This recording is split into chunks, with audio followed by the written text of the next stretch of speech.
ఇది Jubilee hills road number 36 కదా? అవును సార్. మరి నువ్వు ఇక్కడ ఉన్నావేంటి? మనం ఇక్కడే కదా పనిచేసేది. ఏం పని? డెసిగ్నేషన్ ఏం డిసైడ్ అవ్వలేదు, ప్రస్తుతానికి అమ్మాయిల బొమ్మలు చూస్తున్నాను అంతే. మీరేంటి ఇలా వచ్చారు? రామచంద్ర గారితో మాట్లాడాలి. అక్కర్లేదు సార్, మనతో చెప్పండి సరిపోతుంది. పిల్లాడివి నీకేంటి చెప్పేది?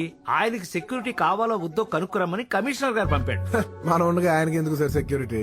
ఎందుకండి ఈ ఇంటికి మొత్తం మనమే. నువ్వెవడవరా ఆయన సెక్యూరిటీ డిసైడ్ చేయడానికి? దగ్గర అని చెప్తా. ఏంటి? యాక్చువల్ గా రామచంద్ర గారి అబ్బాయి మనమే.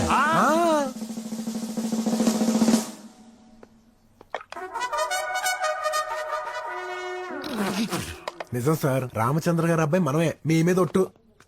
Hello officer. హలో. మరి వీడు 25 ఏళ్ళుగా వాళ్ళ అబ్బాయి అని అనుకుంటున్నారు. 25 ఏళ్ళు నీకెప్పుడు తెలుసు? రీసెంట్ గానే. ఎవరు చెప్పారు? ఓ నర్సు.